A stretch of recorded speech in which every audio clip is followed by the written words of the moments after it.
guys, my name is Naijah. I work in the film industry as a camera assistant and sometimes in the visual effects department as well. And today I'm here to make vegan cheesy pull-apart garlic bread. So to make this garlic bread, you're going to need a loaf of Italian bread, vegan cheese. I like the brand Veal Life. I feel like it's just very tasty. You're gonna need some minced garlic, olive oil, pepper, red pepper flakes, parsley, and some oregano. So first thing that we're gonna do is make the garlic herb blend that's gonna go all over and inside of the bread.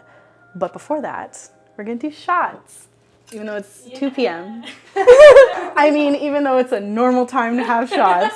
Oh my gosh, these are so uneven. This is mine. I'm gonna fix it. I'm not Megan. She's the bartender, not me. This is gonna kill me, but I need it, so it's okay. Are you guys down for some fat shots? This is a short recipe, so I figured we need to cram as much as we can into each shot. Shot power hour. Yeah. Cheers.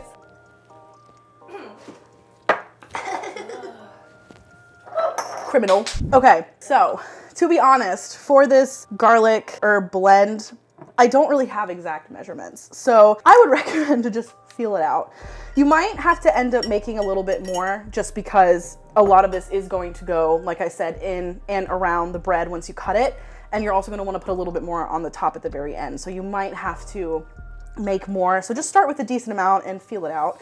So the first thing that I put in is our olive oil. And I'm gonna take of scoops. I love garlic, so I kind of go heavy with the minced garlic, to be honest with you. So I put about 2 scoops to start with. And then you're gonna also wanna put some of your crushed red pepper flakes and some black pepper as well. And we're gonna mix this together. And then the last step for this blend is to cut up your parsley. And then you're gonna put that in here as well. You wanna try and chop this up pretty fine. And kind of like how I did with the minced garlic, you can feel it out based off of your preference or the preference of those that you're cooking for. Okay, so then you're gonna just take your parsley chopped up and put it into your mixture. So once you get the ratio of your mixture to your liking, we are going to move on to cutting the bread. So the next step is going to be to cut your bread with a serrated knife. But first, we're gonna do shots. Because I've spent way too many times on the receiving end of this torture while trying to be professional and do my job as B camera while having Megan throw shots at me. So now I'm getting dragged right now. the revenge. Shot time. Just Sunday afternoon things. I need a hand.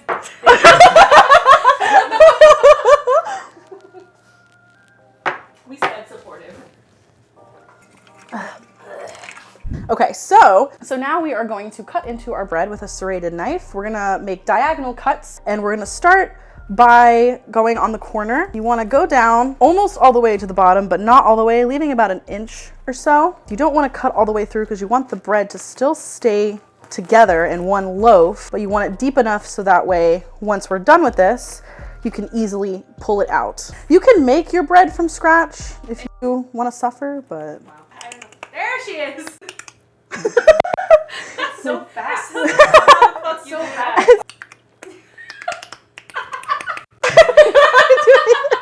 I don't know what I can use that skill for, but I have it.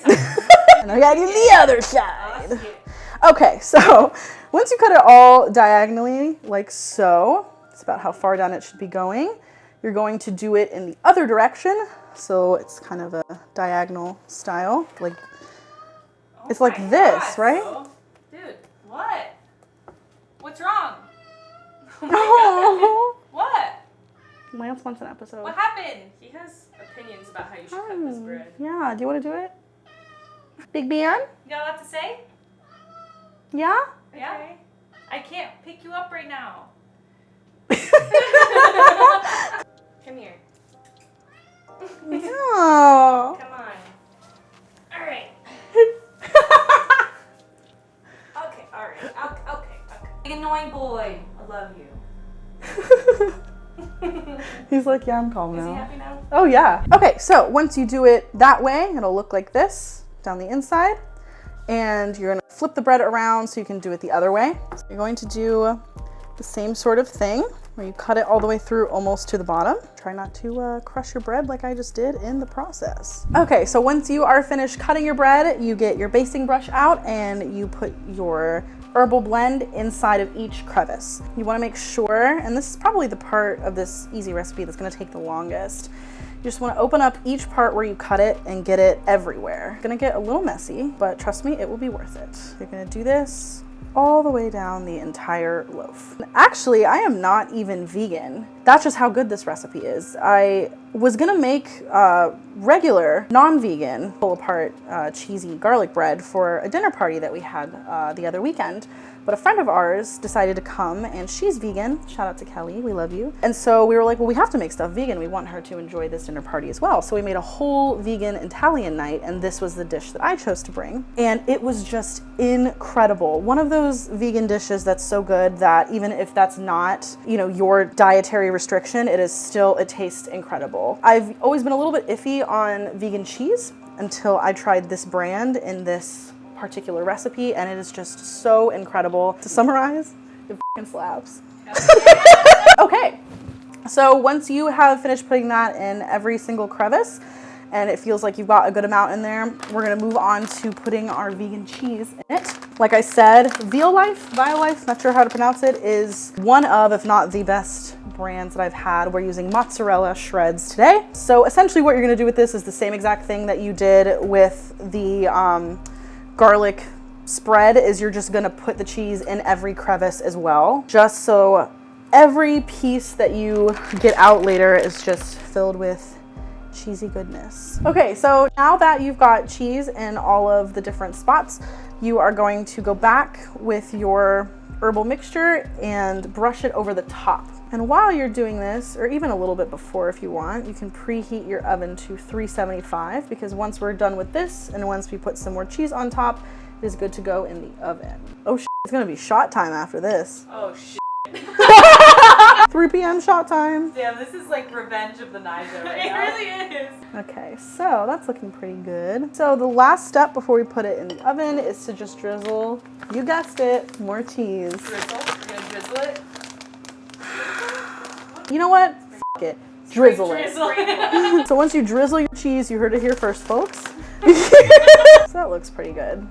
Okay, so then, once you're done with your mess, you're gonna preheat the oven to 375. I'm going to go ahead and put it on your baking sheets. So another thing to do for the first 10 to 15 minutes that it's in the oven, you're also going to want to lightly cover it with some aluminum foil. Make a little dome. Just be careful of getting it too on your toppings because it will stick if you just put it flat down. And our oven's already preheat, so we're gonna go ahead and put it in for 15 minutes and then we'll check on it. At that point, what you'll do is you'll take off the aluminum foil and you can bump it up to 400 if you would like and leave it in for another 10 minutes or so. You really gotta feel it out for how, you know, brown and crispy you want it on the top. And we'll see you in 15 minutes. Psych, we're doing shots. You thought we would take a break without a shot. Incorrect.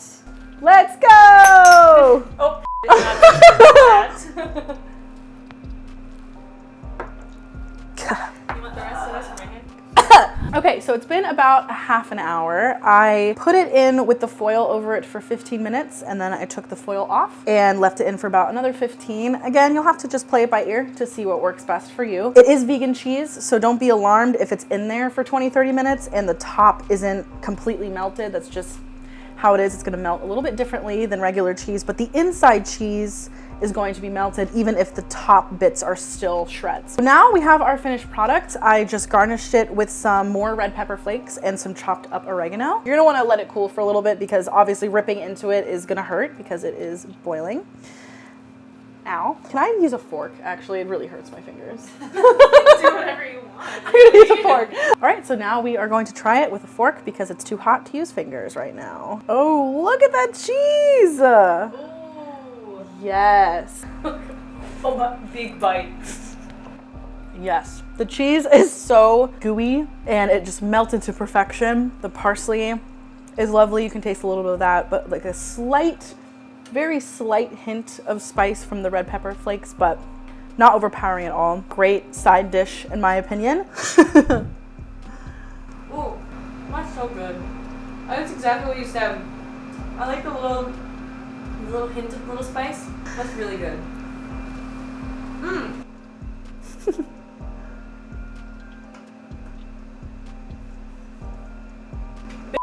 I feel like I'm at a Carrabba's. As a chain, I approve of Carrabba's.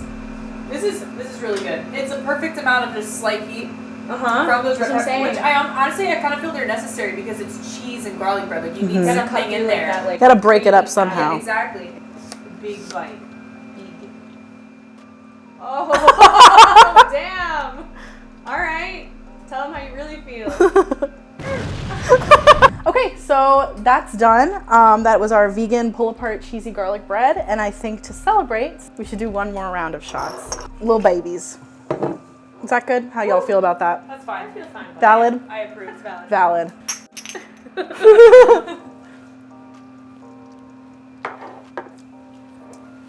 Crunch it. Do it. Crunch. Crunch it. Crunch. Crunch. Crunch. Oh! All right. So that was that. Very easy to make, pretty quick, pretty straightforward. I think you guys will have a real good time with this, bringing it to dinner parties and such. Thanks for tuning in. See you next time.